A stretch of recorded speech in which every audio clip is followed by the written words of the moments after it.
So Apple has just announced the M4 MacBook Air, and this was a better refresh than we expected. It's nothing major, it's still a minor spec update, but there were a few other tidbits we did not expect, including a lower price tag, so let's delve into it. So let's just delve into the main interesting information.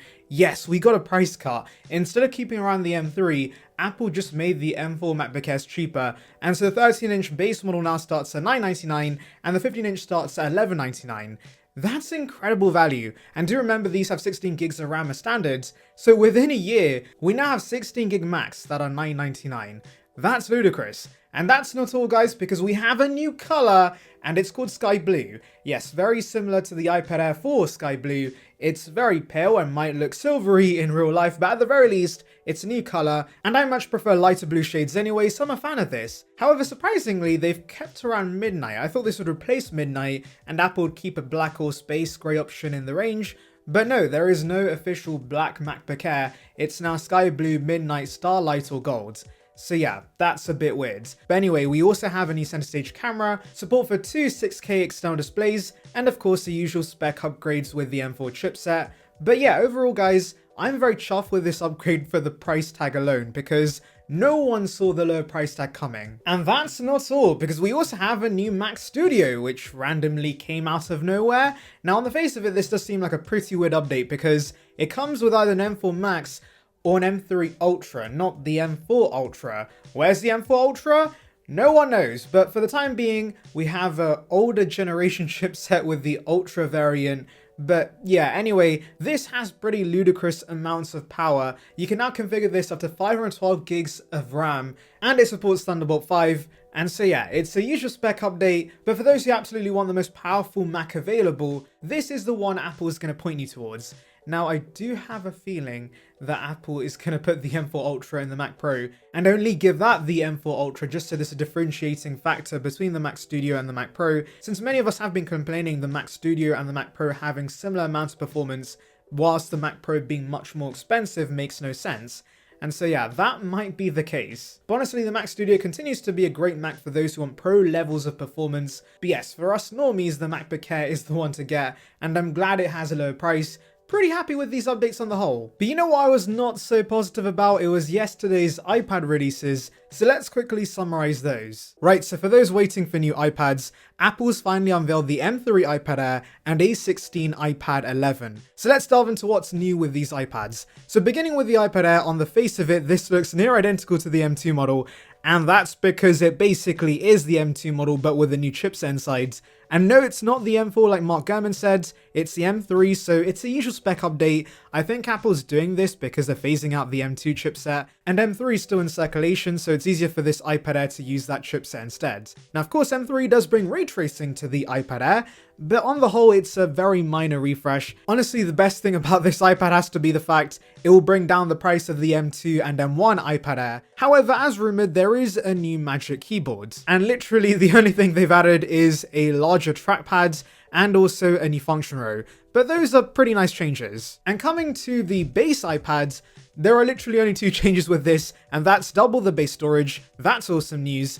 Finally, no more 64 gig iPads, and also jump to the A16, not the A17. So yes, this does not support Apple Intelligence. The rumors were completely wrong, but honestly, I'm not surprised the rumors are wrong because it would have made no sense for the iPad and the iPad mini to have the same chipset. It makes much more sense this has the A16. But honestly, even without Apple Intelligence support, this base iPad's pretty great value because it stays at the same price. But the iPad Air honestly would not buy, it's not that big of a refresh. Try and find the M2 or the M1 for less. And by the way, one thing to note with the Magic Keyboards, but the cutout actually now matches the iPad Air's cutout and is not the bigger cutout for the older iPad Pros. So if you're wondering if your older iPad Pro could support this new Magic Keyboards, unfortunately that's not the case. Now if you're wondering about that Mac Pro, let's get into some previous rumors regarding that machine. Moving to the Mac Pro, I hate to be the bearer of bad news, but we have leaks that once again Apple's having issues with producing an Extreme chipset for the higher end Macs. So way back when, we had leaks about an M2 Extreme chipset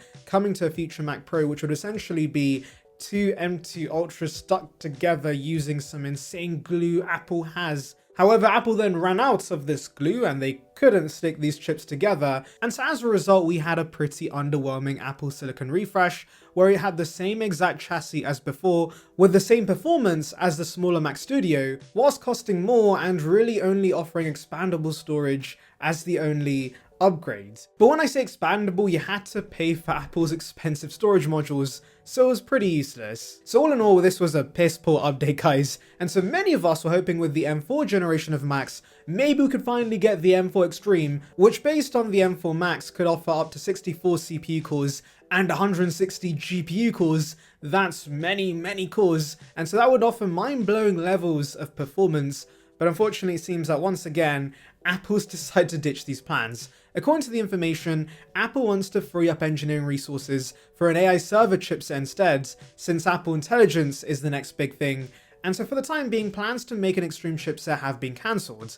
Now, John Gruber, who's another journalist, had made a good point that Apple starts development on their chips quite early on, and so whatever was dropped right now might not be the M4 or the M5 Extreme, and we may still see an M4 Extreme later this year because Apple's already finished developing that. I hope that's the case because, as I said, the Mac Pro is in a bit of an awkward spot since it currently does not offer enough differences to justify the much higher price compared to a Mac Studio. And now let's go through the comments. So we have a comment from Wilhelm who says, "The screen has to have a better resolution."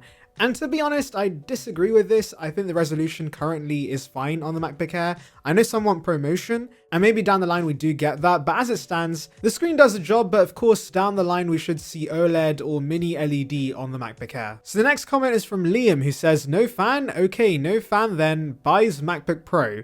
I'm guessing you're concerned about the lack of a fan in the Air, but do not worry because I've been editing on a MacBook Air for many years, which is a fanless machine, and I've had zero issues when it comes to long-term performance. And so yeah, you should not be worried about this being fanless. Don't buy the Pro just because it has a fan. Unless you want the better display and the ports, you're better off getting the MacBook Air. Anyway, let me know your thoughts in the comments. Make sure to like and subscribe for more content like this, and thank you for watching. Right people, so I thought that we knew everything there was to know about the iPhone SE 4, but as per usual in the world of leaks, we have a new report throwing a curveball at us because apparently we could see the dynamic island on this phone. Wait, what? So yes, pretty reliable leaker Evan Blass shares alleged images of the iPhone SE 4 that's been found in source codes, and we can see there is indeed an island on this. Now that's very surprising to me because rumors so far have been suggesting this will be based on the iPhone 14, which obviously has a notch, and I thought that made sense because Apple wants the SE to look older.